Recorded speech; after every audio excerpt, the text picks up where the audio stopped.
if I get one more DM asking me if the Packers should get Golden Tate, I will ban you from this planet.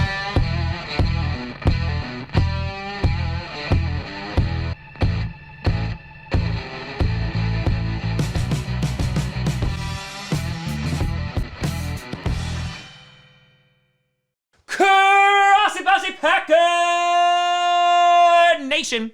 Welcome to another episode of Packcast, a podcast where you don't have to be a Packers fan, but it sure does help. I'm your host, Tom. Never Golden Tate. Never Grossi. And today, we're going to be doing a little bit of a different video. Usually around this time, I will have broken down the top 10 wide receivers the Packers could go for in free agency, or cornerbacks, or quarterbacks, because maybe we need another one of those. We don't. But as I've already discussed on this channel with the elusive Ken Ingalls, the Green Bay Packers are a little bit of cap trouble, and so we're not really able to afford one. So instead of kind of breaking down the best players, instead I want to take a look at the question: if the Packers do wind up getting back into, some healthy cap, should they spend that cap on a free agent wide receiver? Before we get to that, I want to do a big shout out and thank you to some brand new patrons and YouTube members. First, over on the Patreon side of things, we have Carter Scott, and I, Tom Grossi, would like to apologize to the entire Packers fan base for jinxing the Packers with my hype video. I am very sorry. I will never apologize for being hype. But a big shout out and thank you to you both. And over on the YouTube side of things, to join in the Grossi posse, we have Fabian L. A big shout out and thank you to you. Now, if you saw the story yesterday, it seems like the NFL and its coaches are gearing up for a massacre next week, and there's going to be lots of cuts, lots of releases. You've seen them sporadically throughout the past few weeks, with the cap being hindered by COVID, and plus us getting close to the start of the new league year. Teams got to make some changes.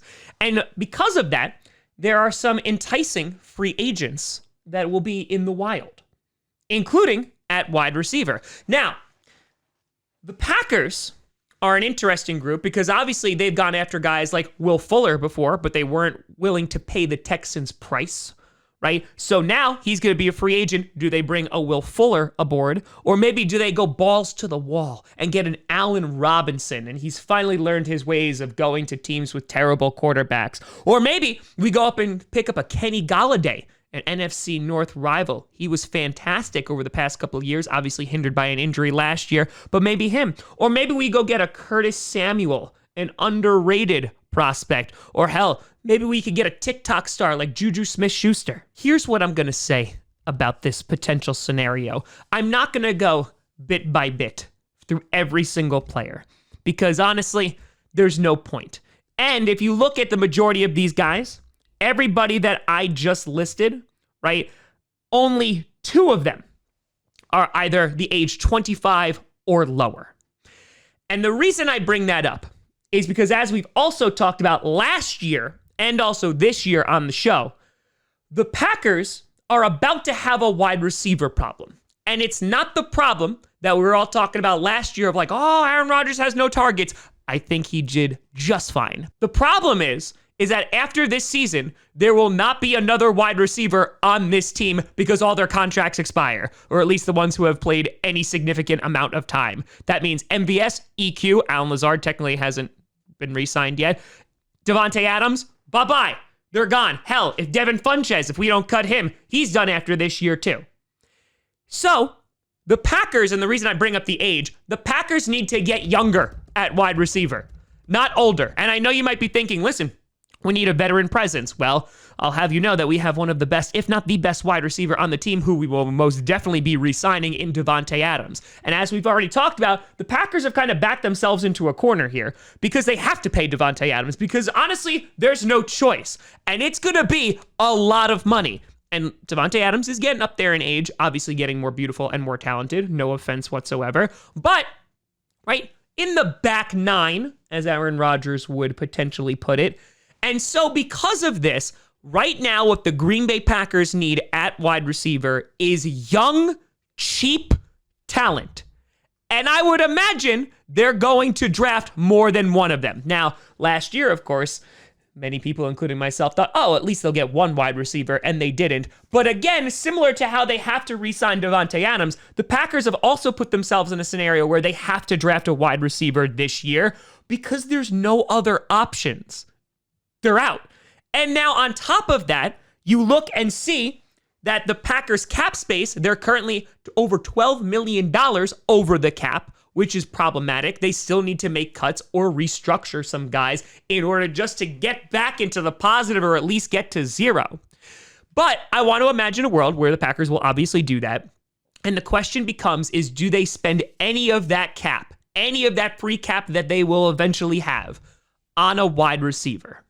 And my answer to that is an emphatic no. While I understand that you want to go get a guy like Juju Smith-Schuster, he's young, he's shown promise besides that on social media, it just doesn't make a lot of sense for the Packers right now, considering their needs for young talent, and they already have the veteran presence. They cannot go balls to the wall and pay a guy like Allen Robinson. It's going to cost too much money. Now, maybe they'll be able to get one of these guys on the cheap. Maybe they'll be able to get a Curtis Samuel, or hell, Will Fuller. Maybe they'll be able to get him for decently cheap. But right now, the question I'm going to pose to you is, it's not really should we even get a wide receiver, it's aren't there more important pressing positions that we should be using our cap space on? And my answer to that is yes. You look at where the Packers are going to have some holes and are going to have some positions they need to fill. You look at corner, in which there is a complete lack of depth, as Kevin King is most likely going to walk. Josh Jackson hasn't been performing very well at all. There's some depth problem there.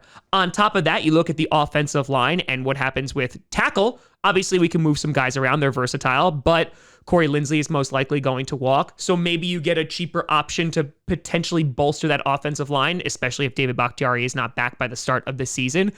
It just seems like corner and offensive line are a bit more important. Maybe you even get, an interior defensive lineman. Maybe. The problem becomes is the Packers offense wasn't the issue last year at all, right? They were firing on all cylinders. I will say, though, instead of potentially signing a wide receiver, you might also want to look at not letting guys walk. For example, maybe the $8 million franchise tag that has been thrown around for Aaron Jones, considering how good our run game was. So while these aren't like flashy signings, and re-signing guys that were already on the team usually kind of goes under the radar for lots of Packers fans because we want to get that new blood in there. And I know getting a wide receiver would be like, oh, it's someone we can obsess about, and they could be the next guy.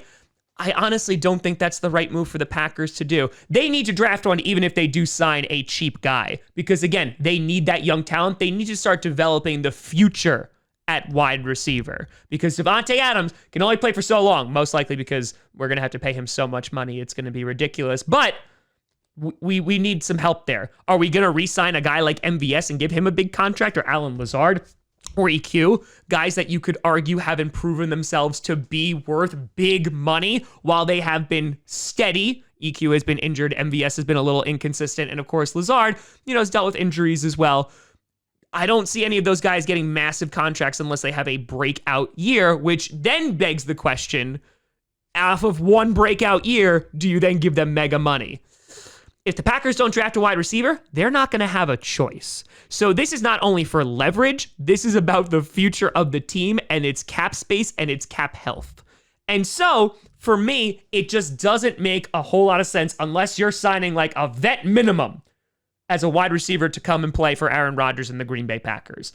So I know that I could have gotten so much content out of this and so much mileage out of this of going, oh, should they do Will Fuller, or should they sign Golden Tate or Allen Robinson? And I could have had so many videos.